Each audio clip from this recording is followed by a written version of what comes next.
Hello there, it's me, Kenna Willingham, again coming to you with my weekly video. And this week I wanted to share with you a little bit about interviewing skills because let's just be for real. I know that I was a stinky poo-poo interviewer when I first interviewed for my first few teaching jobs. And so I wanted to share with you today some of my experiences. But first I wanted to show you this video about a millennial job interview because it just cracks me up because,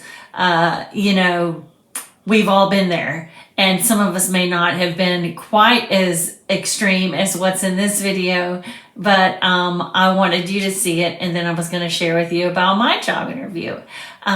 So please watch and enjoy. The end of the video gives credit to the person who made the video.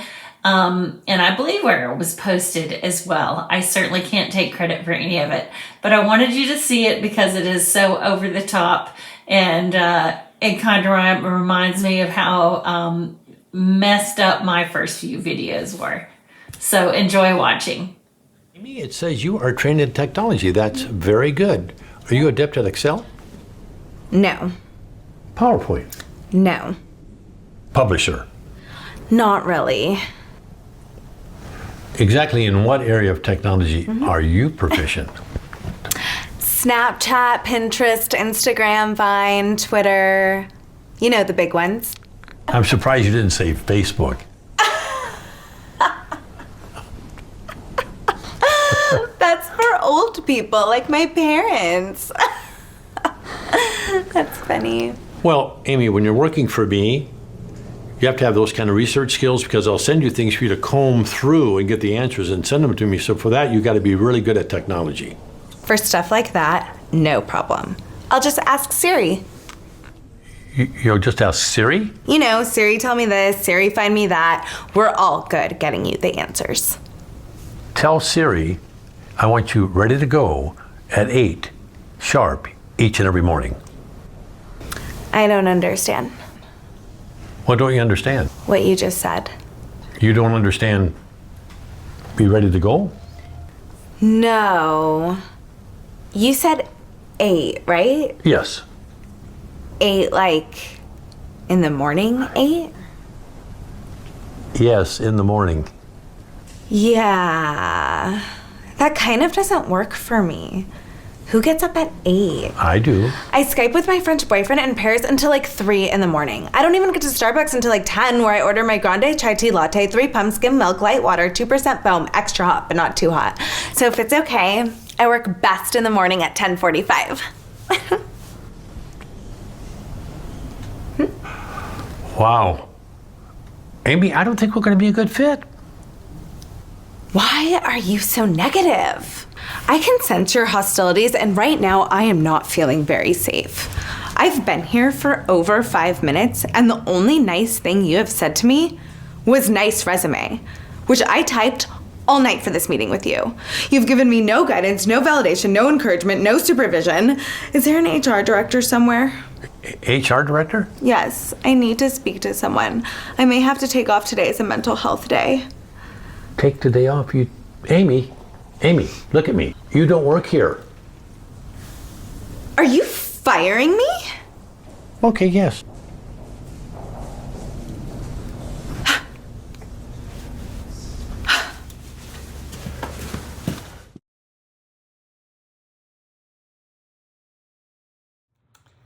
Okay, so I hope you enjoyed that video. It kind of gives you a sense of humor about job interviews. I will say my first few job interviews, it was not good. I will say it was an acquired skill. I think I went on 6 or 7 interviews before I got a job. So, the first thing I would talk about is appearance and looking your best to do your best. But I think that's something that kind of all of us know. And if you see my eyes moving around, it's because I cannot tell where I'm supposed to look for this camera. Okay, so somewhere over here. So that's where I'm looking. So I'm sorry if it doesn't look like I'm making direct eye contact with you.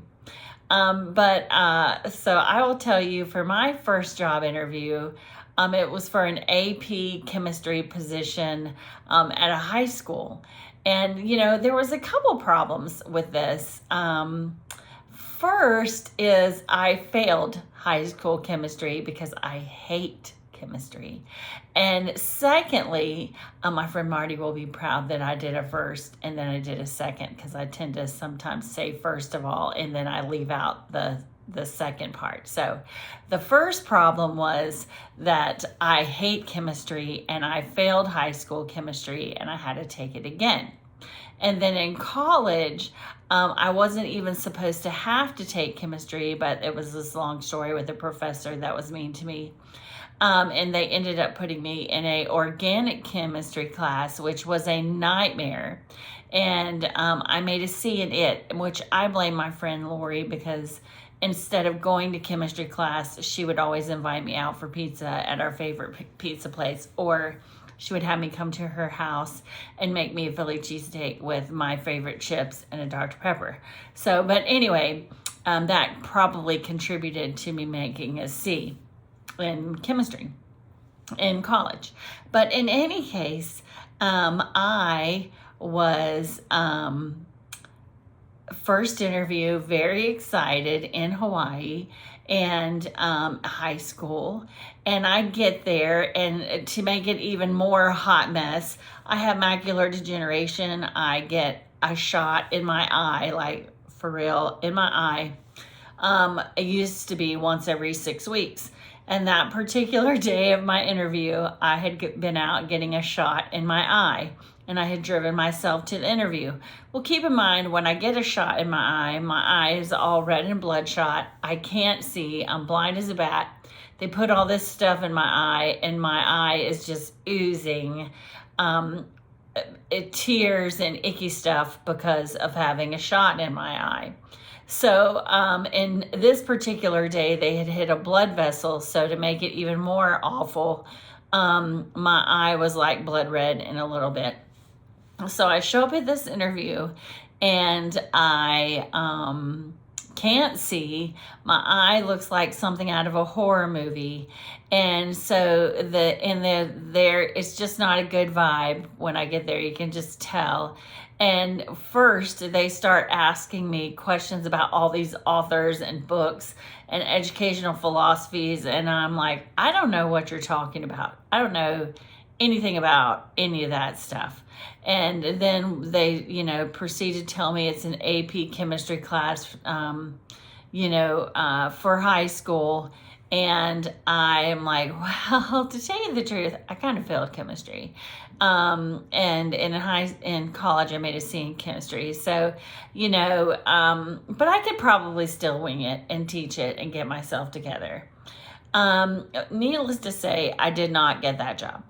Then my second interview was at a high school, and I don't even remember what subject it was teaching. However, I'm at the interview, and it's, my second interview out of college. I'm a little nervous, and, he's like, well, tell me your philosophies and everything. And I'm like, and he's like, ask me about, and I'm like, well, one thing is profanity is terrible, and we're just not going to put up with profanity, which, it's a high school. There's going to be profanity. And after my first teaching job, which, hindsight's 2020, profanity in the big scheme of things, while it is not respectful and not appropriate in the classroom, you got to choose your battles. So that was like, bad mark number one.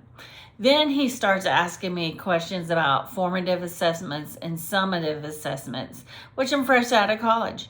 I should know what a formative assessment and what a summative assessment is, which a formative assessment is something that you do in the classroom every single day to see what your kids know and what they've learned. And a summative assessment is what you do at the end, kind of like your big unit test, to make sure your kids have mastered what they're supposed to master.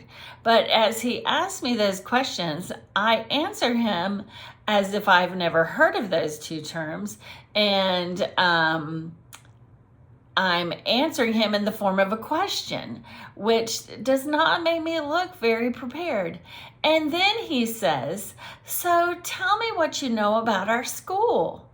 And I, in my great infinite wisdom, I say, "Well, sir, to be honest, until you called me, I've never heard of your school."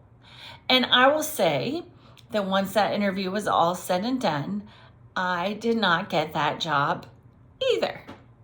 So, as I am talking to you about your interview and your first interview that you go on, or even your first couple interviews, it is an acquired skill. But just to help you be a little bit more prepared, and this eye thing is driving me really crazy because I'm not sure where to be looking. So I'm sorry if it looks like my eyes are going back and forth. But one thing is, one of my friends did recommend that I put the camera on a stationary thing. So I did that. So I hope that helped. But in any case, what I would recommend to you as you are going out on your first interviews is one, look your best. Look your very best. I don't care if you're going to an interview for a coaching position. Look your best. Do your hair. If you're, a lady and you want to wear makeup, put on your makeup. And if you're a guy and you're into putting on makeup, do that too. But look your best. Educate yourself about the school where you're going. Know the demographics of the school. Know the test scores. Know the teachers, know the principal, go to that website and know the mission statement, know the vision statement, know everything that you can know about that school, because it is possible that the principal is going to ask you about that. Know what your strengths are. Know what your weaknesses are. Know that they could possibly ask you, are you able to play nice in a group of others? There's going to be... they could just have a list of questions that they're asking you. You could walk into the room and there could be a panel of 8 people in there asking you questions. You could also be asked to teach a mini lesson plan. I know I was asked to do that on a couple of interviews, which took me back a little bit. I was not prepared for them to be asking me to do a little mock lesson plan. But in any means, know the school that you're going to. Know as much about that school as you can, so that when you're asked questions about the school, you are prepared to answer them. But also, just be prepared to share what you know, and be relaxed as much as possible, and to do your very best. And it may take a few tries and you may not get the first job where you interview at. But I just wanted to share my story today and the silly things that I did. And so it caused me not to get a few jobs. In any case, I hope you are having a wonderful day. And I wanted to give a credit to those kind folks that made the millennial job interview. And I hope I've given them credit appropriately. And I hope that you have a great day. And again, I apologize for this whole eye thing because it's totally on my nerves. I hope that, now that I've got the camera on a stationary platform, that it's not making you motion sick like possibly my last video did. My next video will be about some teacher management tricks. And again, I hope you have a great day, and thank you for watching my video.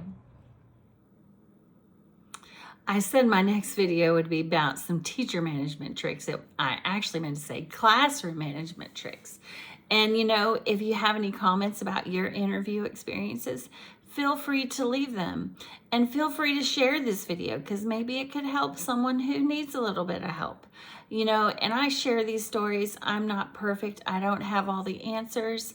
And I'm not going to claim to have all the answers. But, it just might need to be something that you hear.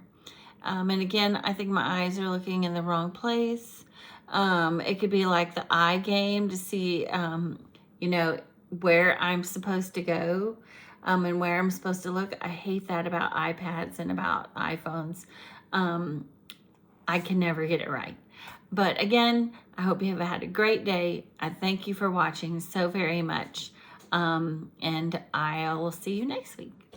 Okay, so I, wrapped up the video apparently, and but there's just a couple of more. Excuse me, I'm spitting on myself as I make this video. There was just a couple more things I wanted to say to you. Interviewing is a skill, and the more you do it, the better you'll get at it. And so now, many years later, when I go into an interview, I am good at it. And so I want to encourage you that the more interviews you do, the better you will get at your interviewing skills. And just remember to be yourself. And have a great week.